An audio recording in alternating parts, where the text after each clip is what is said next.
Un saludo a todos. A continuación vamos a exponer acerca de la crisis política y económica que se vivió en Venezuela.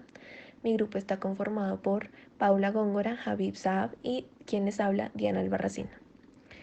En primera instancia se pretende brindar información general acerca del país.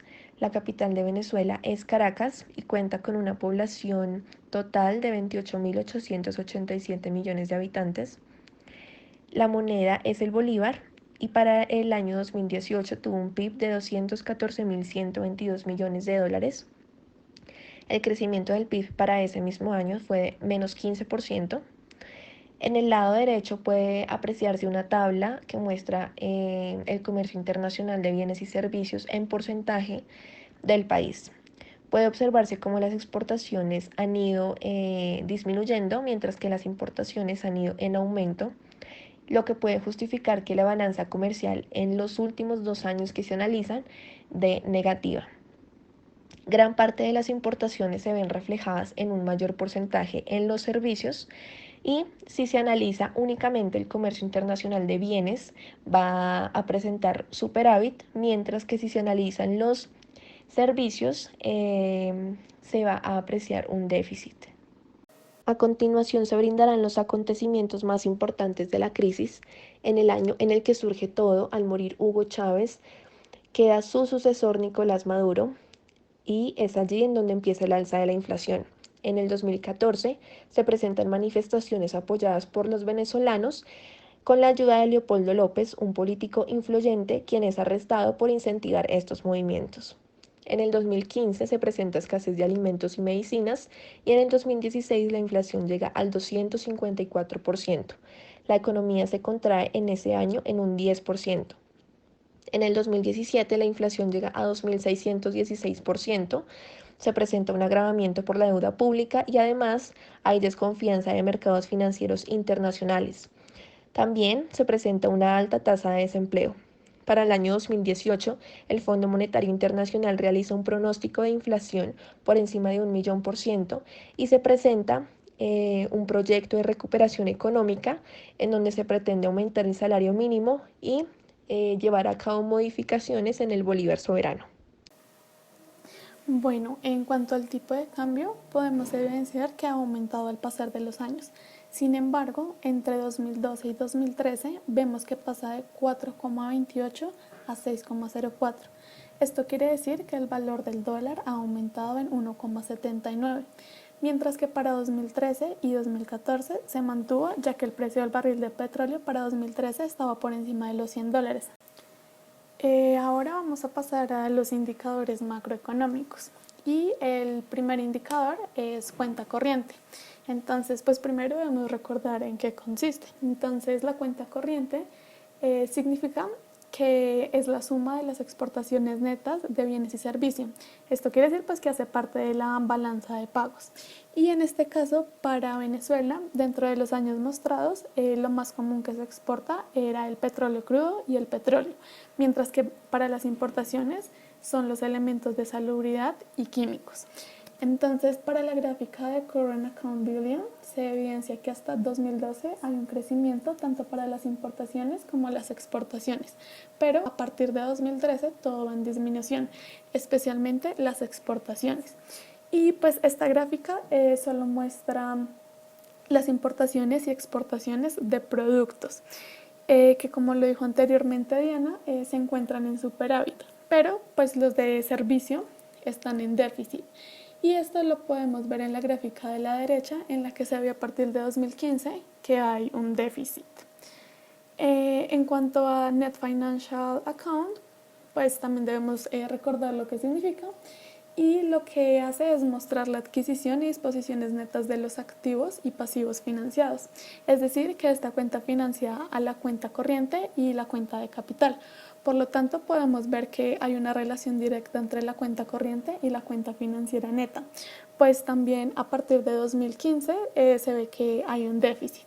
Por eso mismo es que deciden usar las reservas del país, que para la gráfica de la derecha expresa las reservas incluyendo el oro. Y vemos como en 2012 hay una reserva de 29,47 billones y disminuye a 20,28 billones. y a partir de 2014 solo va en disminución.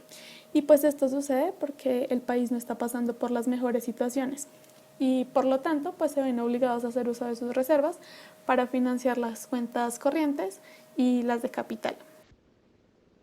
La presente diapositiva muestra la inflación que se ha vivido por la crisis en Venezuela. Como puede observarse, ha ido en alza y esto se debe principalmente a que el gobierno de Venezuela había destinado la mayoría de los recursos del país en el crudo y fue una estrategia que les funcionó mientras el precio de este permanecía en ascenso.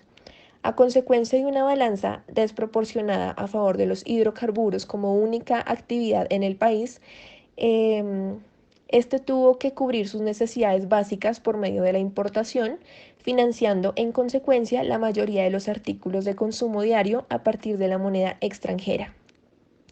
Con los precios del crudo a la baja impactando negativamente los ingresos del país, Venezuela aplicó restricciones a las importaciones con el fin de evitar caer en la suspensión de pagos de la deuda externa, disminuyendo directamente la oferta de bienes básicos como alimentos, medicamentos, material médico, lo que se mencionaba anteriormente, que fue lo que sucedió a partir del año 2015, cuando había escasez. Bueno, y ahora continuaremos hablando de lo que es el interest rate spread o, como su traducción lo dice, el diferencial de tasa de cambio. Este indicador nos mostrará la relación entre los beneficios que puede otorgar un banco al momento de depositar dinero en él o de solicitar un préstamo a él. Mientras mayor sea este porcentaje, mayor serán los intereses que el banco nos cobre a la hora de solicitar un préstamo. Como podemos ver en la gráfica, desde el año de la crisis, siendo su porcentaje más bajo y teniendo un índice y un indicador relativamente estable con respecto al mundo, desde aquí ha ido aumentando y ha ido superando de diferentes maneras los promedios mundiales, el cual hoy se ubica cercano al 5.7 y en Venezuela se ubica cercano al 6%. Esto lo podemos entender como una medida para controlar la inflación dentro del país, que como ya hemos podido ver, ha ido aumentando. Ahora, a continuación, en la pregunta que es que cómo la crisis fue resuelta, nos encontramos como, pues ustedes ya sabrán, desafortunadamente, para el país de Venezuela la crisis no ha podido ser resuelta.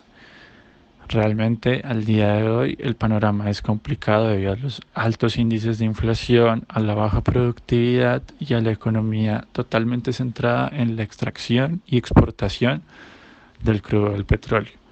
La incapacidad para exportar petróleo refinado y los bajos precios del barril crudo internacional hacen que el panorama económico del país sea bastante complicado.